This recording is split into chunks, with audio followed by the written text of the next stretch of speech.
You brush your teeth, wash your face, glance up, and for a moment, your eyes lock with your own reflection. But something doesn't sit right. You see yourself, and yet, not fully. There's a flicker, a tension behind your gaze, as if someone else is looking back.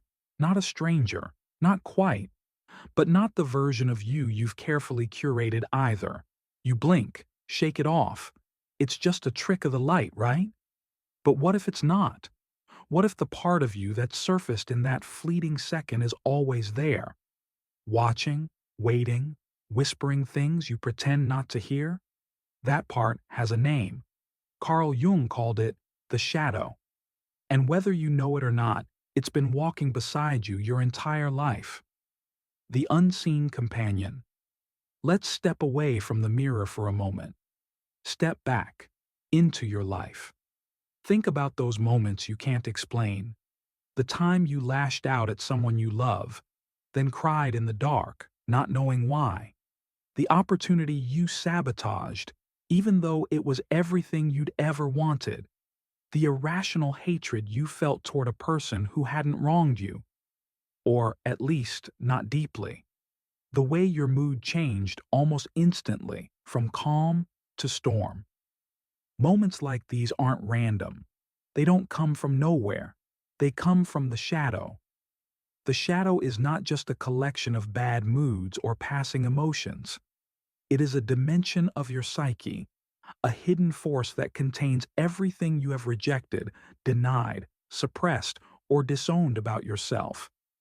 It is made of the pieces of you that were deemed unacceptable by family, by society, and eventually by your own inner voice. Think of it like this. Your conscious self, the person you present to the world, is a well-lit stage, polished, controlled, choreographed. Your shadow lives behind the curtain, but it watches everything. And when it wants to be seen, it doesn't ask politely. It takes the stage by force. Where the shadow comes from. To understand the shadow, you must understand repression. Human beings are social creatures. From the moment we are born, we learn what earns love and what invites rejection. As children, we quickly pick up cues. Don't cry, boys don't cry. Stop being so loud, you're too much. Why can't you be more like your sister? That's not ladylike. Don't be selfish. Don't talk back. Don't get angry. Don't ask for too much. Each of these phrases, sometimes said with love, sometimes with cruelty, teaches a lesson. This part of you is wrong. And so, we adapt. We hide our needs. We fake smiles. We bite our tongues. We become acceptable.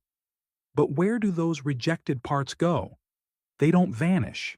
They go underground, into the unconscious. They become the shadow. So your rage, your desire to scream, your longing for attention, your jealousy, your defiance, your sensuality, all the things you learn to deem bad or unworthy, they're still inside you. They simply wear masks now, and when you least expect it, they appear. The shadow is not evil. There's a common misconception that the shadow is dark, destructive, evil. But this is only partly true. Yes, the shadow can cause harm. It can erupt in violence, self-sabotage, manipulation, cruelty. But at its core, the shadow is not inherently bad.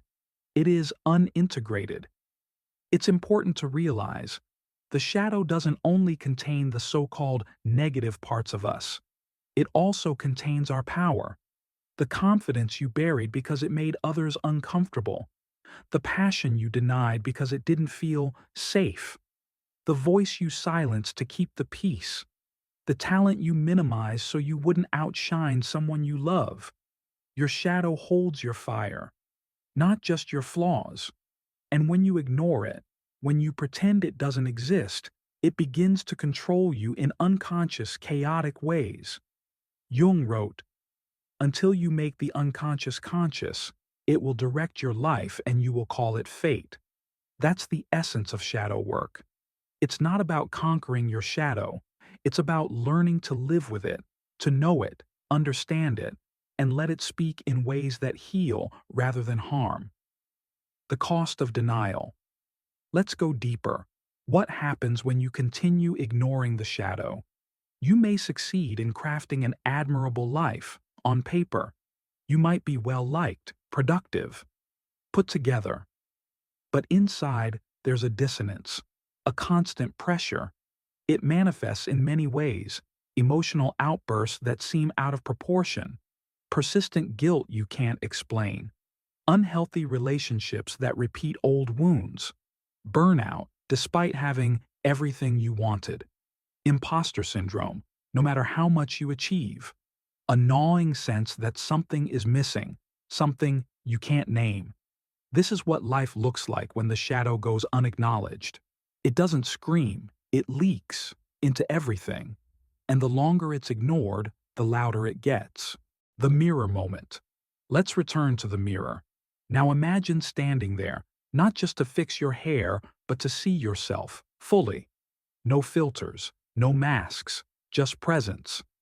Imagine meeting your own gaze and asking, what have I buried to be loved? What parts of me have I deemed unacceptable? What do I pretend not to feel? This is the beginning of shadow work, not fixing, not healing, just witnessing. Shadow work doesn't start in therapy. It starts in honesty. It starts in that quiet, uncomfortable space where you stop performing and start listening. Why this work is urgent. In a world obsessed with performance, with looking good, staying busy, being positive, shadow work is radical. It asks you to stop running, to turn inward, to sit with discomfort. But more than that, it's necessary. Because until you reclaim the parts of yourself you've banished, you will always live in pieces. You will always wonder why things fall apart when they start to get good, why people don't really see you, why happiness feels so fragile. The answer isn't try harder, it's go deeper. If you're still reading, then something inside you already knows. There's a version of you waiting to be remembered. Not the shiny, curated one, but the raw, honest, whole version. The one who doesn't need to pretend anymore. If you feel the pull, the ache, to understand what's been driving you in the dark, stay with this series. This isn't spiritual fluff or pop psychology. This is deep, messy, beautiful work. And it begins now. Coming up next. In Chapter 2, we'll go further back. To where the shadow was born. Childhood.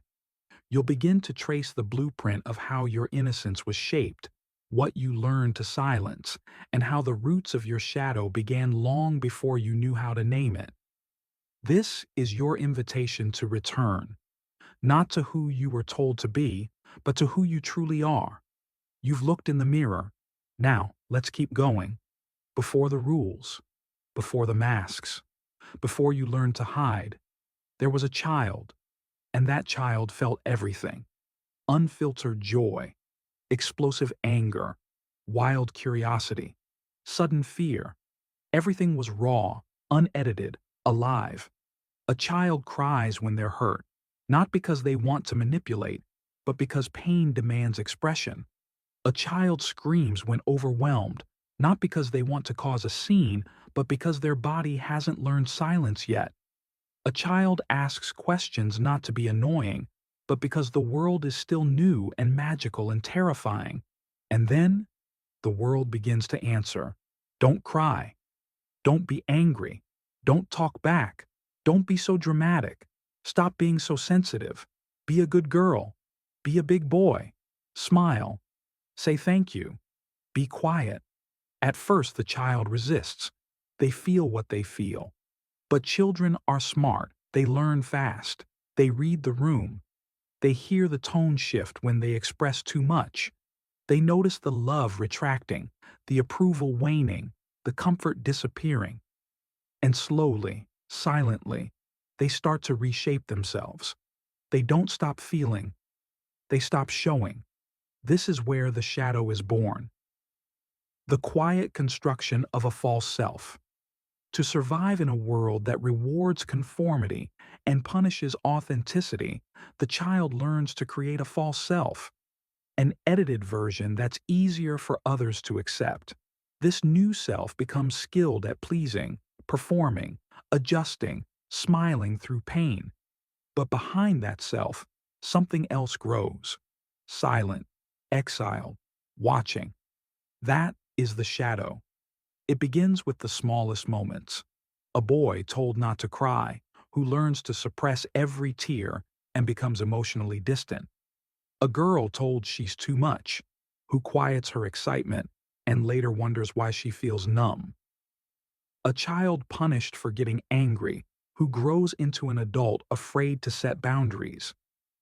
A teenager mocked for their body or ideas, who begins to shrink in every room they enter. These fragments of self, the ones we believed were wrong, don't die. They descend into the unconscious, into the shadow, and they wait. From innocence to adaptation.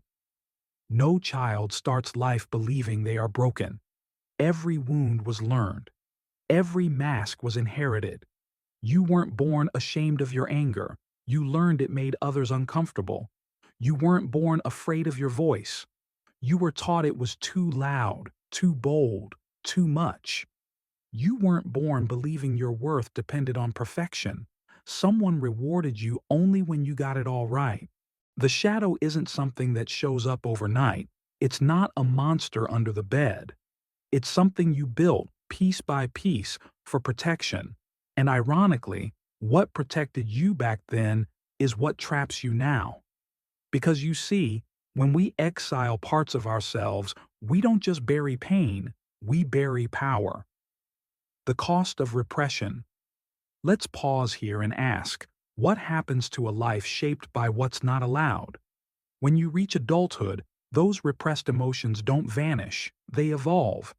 The child who wasn't allowed to say no becomes the adult who can't stop saying yes, even when it hurts. The child who had to be perfect grows into the adult who feels like a failure even after success. The child who swallowed their rage becomes the adult who explodes in arguments or resents in silence. These adults don't know they're being haunted. They think their patterns are personality traits, but they're not. They're echoes, echoes of the child, echoes of everything unspoken, echoes of the shadow, now grown up, hidden in plain sight. The making of a mask. The saddest part? Most of us think the mask is who we are. We believe we're the overachiever, the peacemaker, the helper, the strong one, the responsible one. But often, these roles were created to earn love, not because they reflect the full truth of our soul.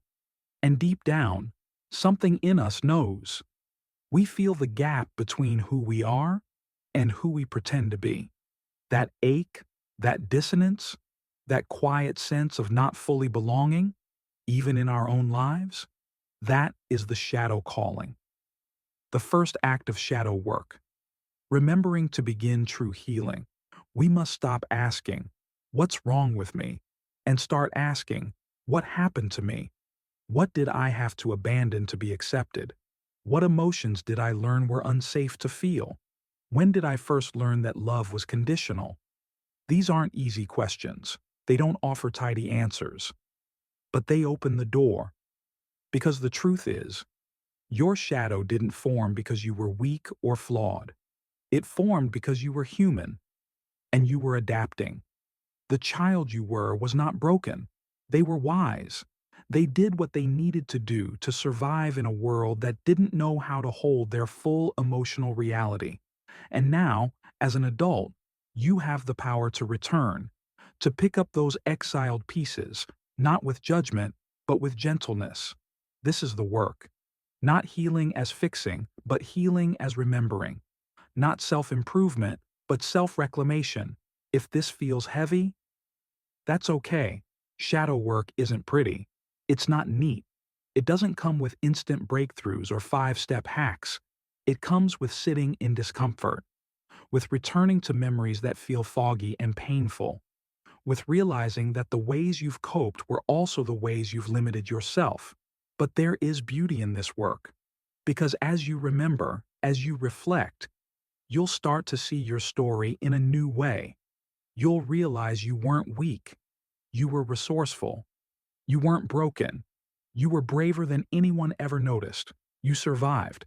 And now you're choosing to go beyond surviving, into truth, into integration, into peace. A gentle invitation. So here's your reflection for today. Not as homework, but as a whisper. What was I taught to hide? What part of me did I lose trying to be good? What did love cost me as a child? Write, speak, sit in silence. Whatever helps you connect, use it. The goal isn't to get it perfect. It's simply to get closer. The shadow doesn't expect you to fix everything overnight. It only asks to be acknowledged. And when you do, something incredible happens. The pieces of you that were once scattered begin to return, not to make you more lovable, more impressive, or more whole in the eyes of the world, but to make you real to yourself again. In the next chapter, we'll explore how your shadow, formed in childhood, plays out in adulthood, not as memory, but as behavior. We'll look at self-sabotage, overreactions, fear of success, shame cycles. You'll begin to recognize how the past is not behind you, it's beneath you, shaping every step. But now, you have a light, and we're just getting started. You wake up feeling fine, nothing out of the ordinary. You get ready. You pour your coffee. Then, a comment, a glance, a delay, something tiny, something that wouldn't bother most people. But for you, it ignites a storm. You snap, or you shut down. You spiral into self-doubt or simmer in silent resentment. You don't know why it hits so hard. You just know something inside cracked open. And it happened fast. Later you might laugh it off, blame the day, blame the other person. But deep down, there's a quieter question that lingers. Where did that come from? This is what it looks like when your shadow takes the wheel. The illusion of control. We like to believe we're in charge of our lives, that our actions are logical, our choices deliberate. But in truth, much of what we do is not driven by conscious thought. It's driven by conditioning, emotional memory, the unprocessed echoes of who we used to be and who we were never allowed to be. The shadow doesn't burst through the front door. It slips in through reactions, defensiveness, overthinking, jealousy, withdrawal, procrastination, perfectionism. And because it operates in the background, we rarely notice it until the damage is done. You've probably said something like, "I don't know why I always do this. I can't help but push people away. Why do I sabotage things when they're finally going well? I lose control sometimes. It's like I become a different person." That different person? That's not a stranger. That's your shadow, acting out a wound you never healed. The repetition of pain. Let's be honest. Patterns don't just happen. You don't keep dating the same toxic person over and over for no reason. You don't always quit right before success for no reason. You don't find yourself constantly pleasing others at the expense of your own needs for no reason.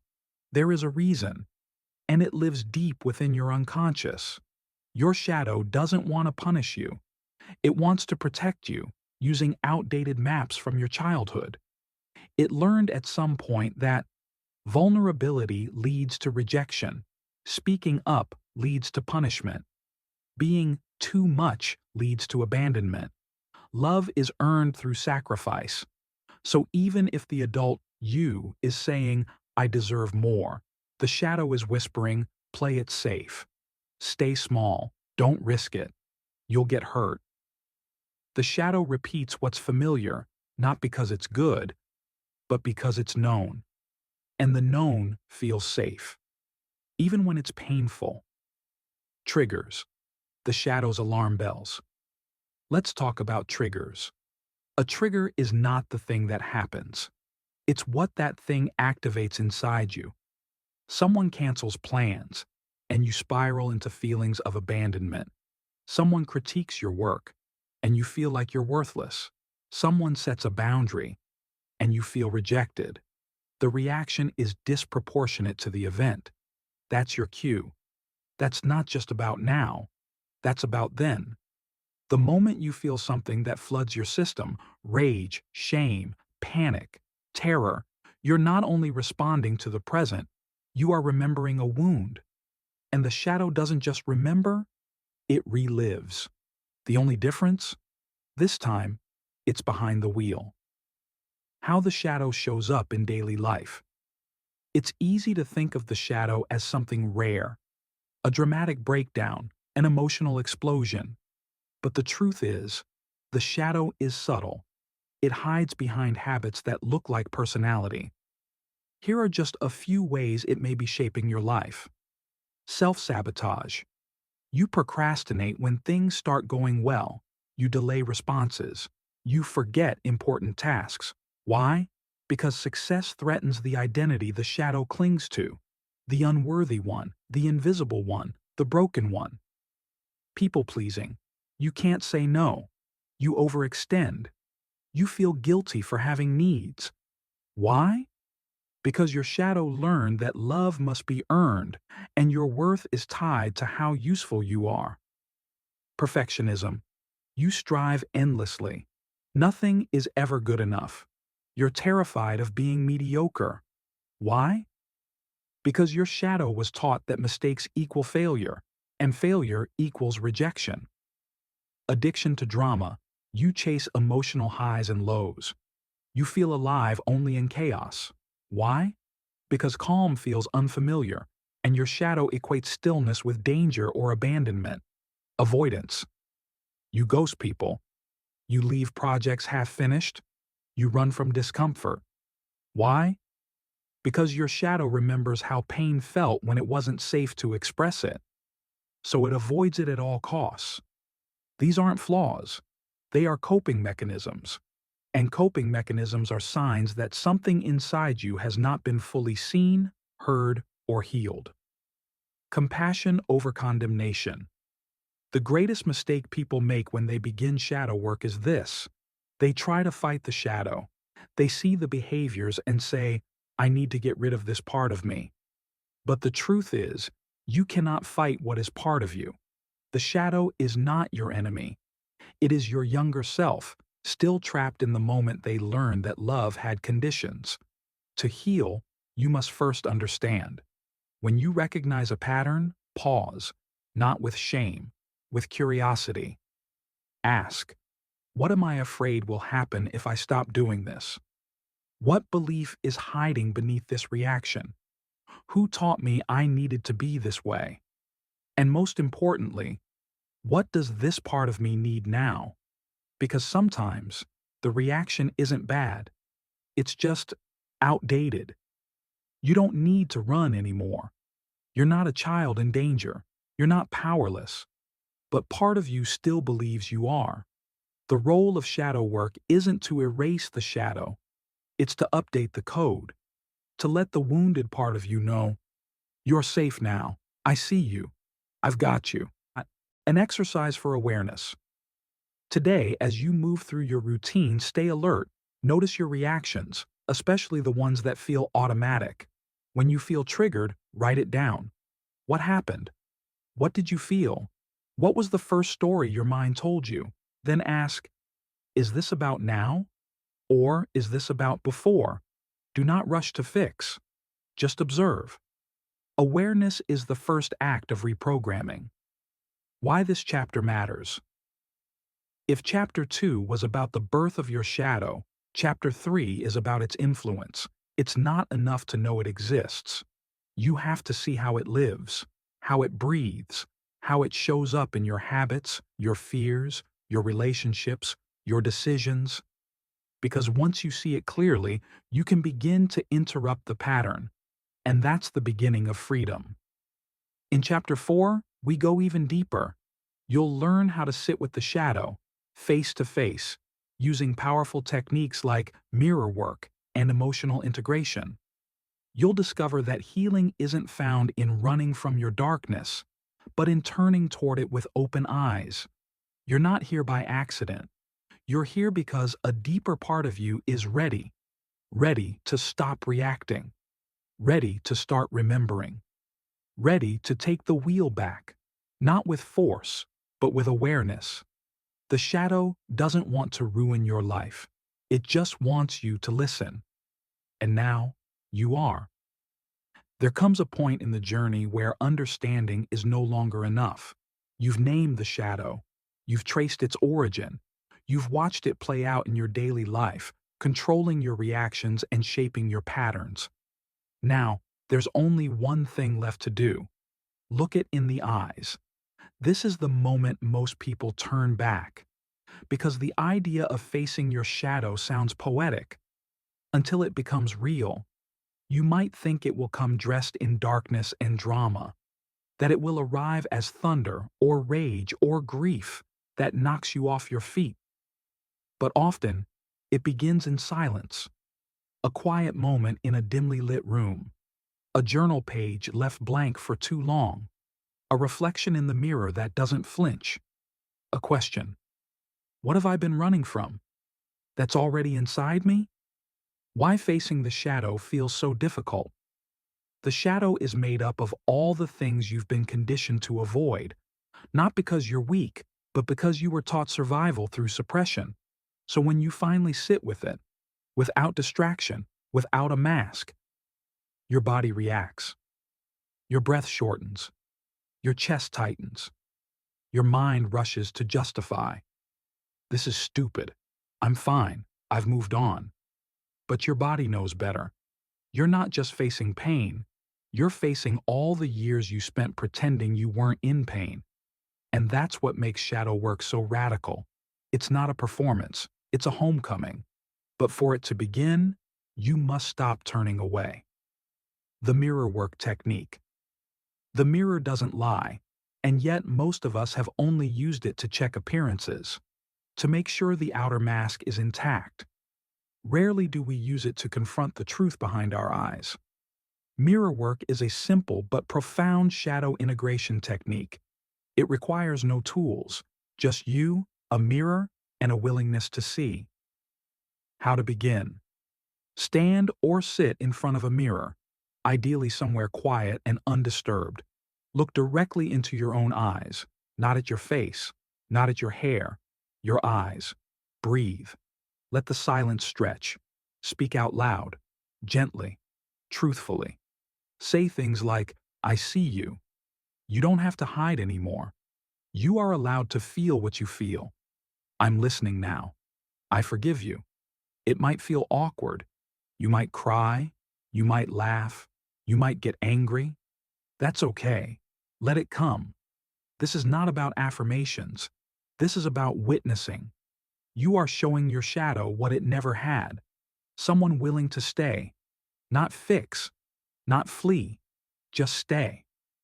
The power of journaling for integration. Once you've met the shadow in the mirror, you can begin to unravel it on the page. Journaling isn't just for reflection, it's for exposure. It's how the unconscious becomes conscious. Here's a practice to try: daily shadow dialogue. Open your journal. Write from your shadow's voice. Let it speak freely. No editing. No judgment. Let it say, I'm angry because I don't trust people, because I hate it when I'm afraid that what I really wanted to say was, then respond as your present conscious self, not to correct or soothe, but to understand. This creates a bridge between your past and present self. You are no longer fragmented. You are in conversation. Over time, these dialogues become some of the most revealing and healing pages you will ever write. Sitting with the discomfort. One of the greatest myths about healing is that it always feels good. It doesn't. In fact, when you're doing it right, it will often feel worse before it feels better. Why? Because healing requires honesty, and honesty is uncomfortable. You'll uncover memories you tried to forget. You'll feel emotions you thought were buried for good. You'll remember the things you said, the things you swallowed, the moments when you became smaller to survive. And in those moments, you'll want to run, or scroll, or number, or distract. But this is where the work happens. You stay, you breathe, you say, "This is uncomfortable, but I'm not in danger. I can feel this and still be safe." Every time you resist the urge to abandon yourself, you rewire your nervous system. You teach your body, "We're not running anymore. We're ready now." This is how emotional resilience is born, not through avoidance, but through presence. The shadow's gifts. Here's the paradox. The more you confront your shadow, the less control it has over you. And strangely, the more compassion you begin to feel for it. You'll begin to see that what you hated in yourself was never evil. It was wounded. The anger was just grief with a mask. The jealousy was a longing to feel chosen. The rage was a cry for protection. The control was a way to feel safe in chaos. The silence was a shield against humiliation. Your shadow wasn't trying to destroy you. It was trying to protect the most vulnerable parts of you, in the only way it knew how. When you meet it face to face, you reclaim the wisdom hidden in what you once feared. You don't just feel less broken, you feel whole. Why most people never get here? Let's be honest. Most people never do this work. Not because they don't want to be free, but because the cost of truth is high. It requires vulnerability, stillness, courage. It requires looking at yourself without flinching. It means not just blaming others, but owning your part. It means asking, "What am I holding on to that's holding me back?" And above all, it requires time, repetition, patience. The world is fast, healing is slow, but the rewards are deep. When you integrate your shadow, you react less, respond more, set boundaries without guilt, forgive without forgetting, love without losing yourself. Walk into rooms as yourself, not a version of you designed to be accepted. You become solid, grounded, real, not perfect, but powerful. Today's reflection. The first gaze. Tonight, or whenever you can, return to the mirror. Not to adjust your reflection, but to meet your reality. Look into your own eyes. Stay. Say, "I see what I've tried to hide. I'm not afraid to feel anymore. You are safe with me." Then breathe. Journal. Let whatever arises, rise. And when it feels like too much, remember, you are not your past. You are not your pain. But you are the one who gets to rewrite the story. In the next chapter, we'll dive into the recurring patterns that still haunt you, and why shadow work is the key to breaking cycles of self-sabotage, toxic relationships, and emotional exhaustion. You'll begin to see that what looks like bad luck, or just how life is, may actually be the shadow's last attempt to be seen. And now, you have the tools to answer. You've probably been here before. That moment where everything seems to be going well, and then, without warning, you tear it down. You ghost the person you care about. You delay the project that could change your life. You start a fight out of nowhere. You fall into the same argument, the same choice, the same regret, again. It feels like fate, like some invisible force pulling you back into the same old story. But it's not fate. It's not bad luck. It's your shadow. The loop that won't let go. One of the most common experiences people have on the shadow work journey is this unsettling realization. Why do I keep ending up here? Same wound, same relationship dynamic, same self-sabotage, just in a new costume. This cycle is not coincidence. It's not evidence that you're cursed. It's the result of unconscious loyalty to a pattern that once kept you safe. Remember, the shadow is built from parts of you that adapted in order to survive. And those adaptations form belief systems, Beliefs like, I am unworthy of love unless I prove myself. If I speak up, I'll be abandoned.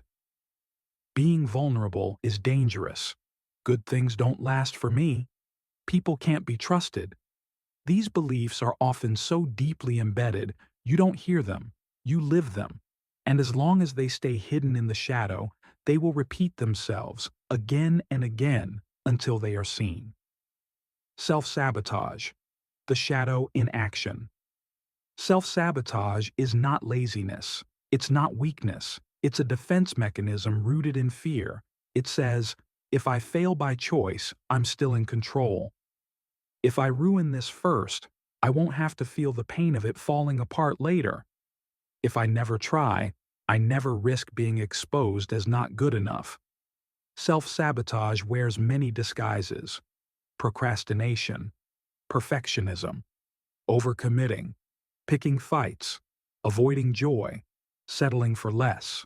On the surface, you might say, I just have a hard time following through. But underneath, your shadow is whispering, it's safer to stay small. Don't rise too high. That's where the fall hurts the most. Shadow work doesn't ask you to fight this voice. It asks you to understand it. To say, I know why you're afraid, but I'm not that helpless child anymore. I can hold us both now.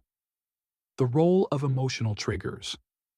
If self-sabotage is the loop, triggers are the buttons that keep it running. Someone pulls away emotionally, you panic. Someone offers you praise, you downplay yourself. You see someone succeed, you feel resentment or despair. These aren't just surface-level responses. They are emotional echoes, pointing to deeper, unhealed wounds. Think of your shadow as a nervous system on high alert, always scanning for danger. Only the danger is not physical. It's emotional. Rejection, abandonment, humiliation, shame. Each time your system detects a familiar threat, it reacts, not based on what's happening now, but based on what happened then. That's why even minor interactions can feel overwhelming, because your shadow doesn't know the difference between past and present. It only knows pain. Why willpower isn't enough. Many people try to break patterns using willpower. They say, this time I won't ruin it. This time, I'll set boundaries. This time, I'll trust myself. But willpower alone doesn't work, because willpower comes from the conscious mind, and patterns live in the unconscious. It's like trying to drive forward with one foot on the gas and one foot on the brake. Until you resolve the belief underneath the pattern, the belief that says you're not safe to succeed, to love, to be seen, the brake will always be stronger. That's why shadow work is not about discipline. It's about integration. You don't push harder, you go deeper. Breaking the spell. Awareness as a superpower. Let's be clear, you cannot interrupt a pattern you refuse to own. This work requires you to be radically honest. What role do I play in this cycle? How do I abandon myself in subtle ways? Where do I seek comfort in dysfunction? What payoff am I unconsciously getting by staying stuck? These are hard questions, but they are doorways. The moment you become aware of a pattern, in the moment, something powerful happens. You create choice. You're no longer just reacting, you're witnessing. And in that space between trigger and response, you find freedom. That is the gift of this work. You reclaim your authorship. You become the narrator, not just the character. The inner conflict. Fear of change. Here's something most people don't talk about. Change can feel terrifying. Not because the new life isn't better, but because it's unfamiliar. The shadow doesn't cling to pain because it likes it. It clings to pain because it knows it. So when you start choosing peace over chaos, when you start trusting instead of controlling, when you start receiving love instead of proving yourself, part of you will panic. You'll hear a voice say, this can't last. You don't deserve this. Something bad is coming. That's not truth. That's memory. Your job is to stay, to breathe, to say, it's okay. I know this feels new, but I'm not going back. A practice for pattern breaking. Here's a simple practice to begin rewiring the loop. The pattern pause. When you feel yourself entering an old behavior, pause. Name the behavior. I'm about to people please, shut down, pick a fight. Ask, what am I trying to protect myself from right now? Then ask, is there another way to respond that honors both truth and safety? Even one moment of interruption is powerful. You are no longer on autopilot. You are awake. You are not broken. You are patterned. There is nothing wrong with you.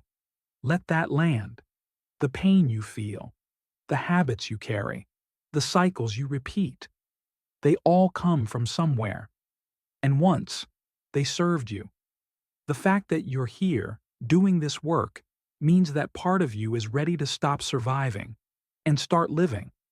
Not in loops, but in alignment. Not from fear, but from freedom. Today's reflection. The pattern that hurts the most. Grab your journal and write freely. The pattern I want to break is, this pattern has cost me. I believe it began when what I've been afraid to feel underneath it is, what I need to tell my younger self is, let the words pour out. Even if they don't make perfect sense. You're not writing for clarity. You're writing for connection. Every sentence is a step out of the loop. In Chapter 6, the final chapter of this series, we'll talk about integration, how to live a life where your shadow no longer controls you, but walks beside you. You'll learn what it means to create a relationship with your wholeness, not just healing, but belonging to yourself completely. There is a moment in every healing journey when the war within finally begins to quiet. Not because the battles are over, not because the pain has vanished, but because you've stopped trying to fight yourself. And for the first time, you sit beside your shadow, not as its prisoner, but as its witness.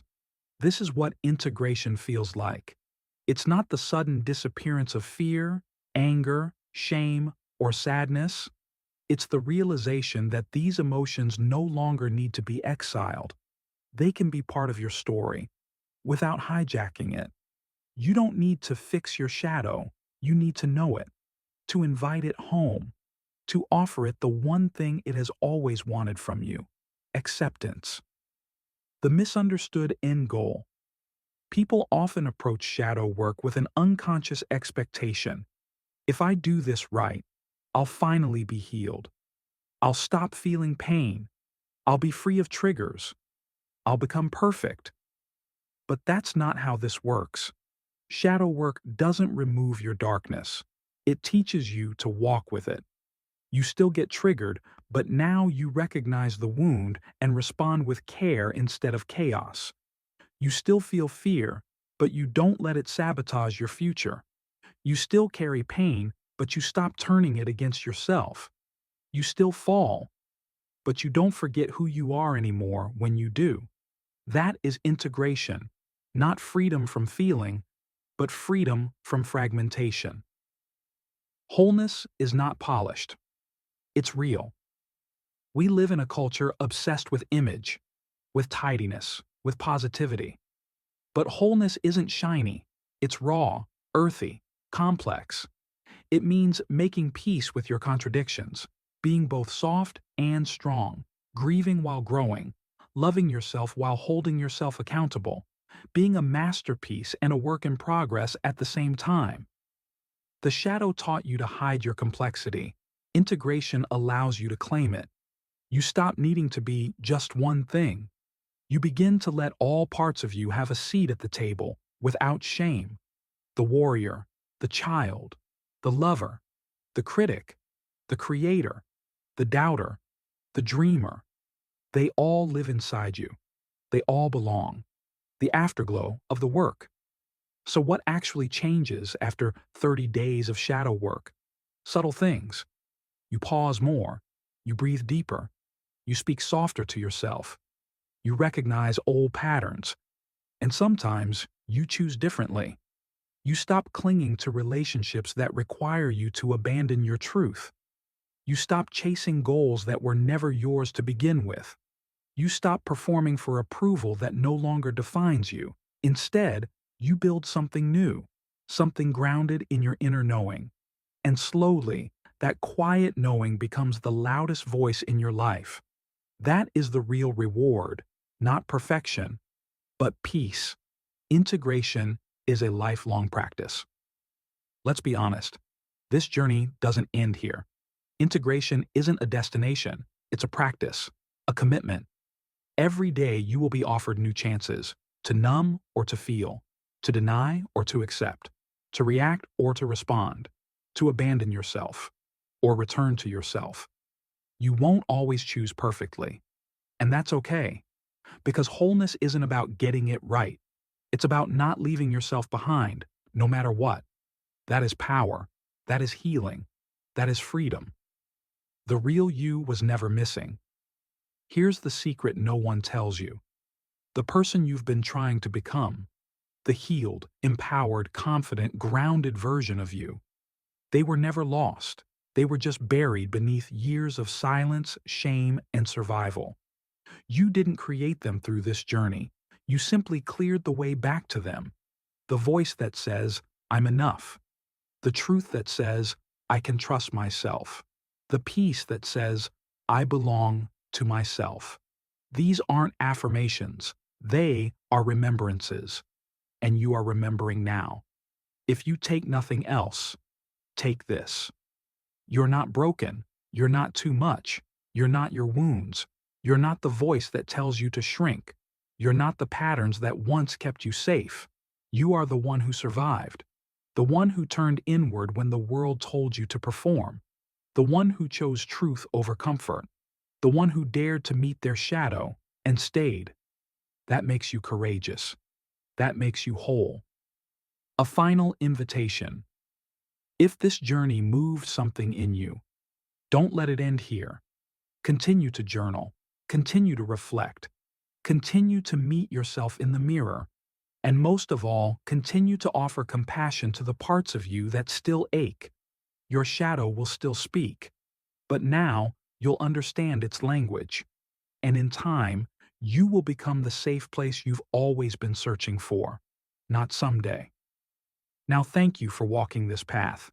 If this 30-day journey resonated with you, share it with someone who needs it.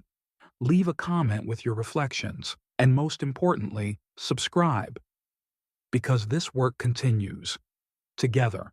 The light you seek isn't at the end of the tunnel. It's in the hand that holds your own. When you finally stop running. And that hand? It's yours.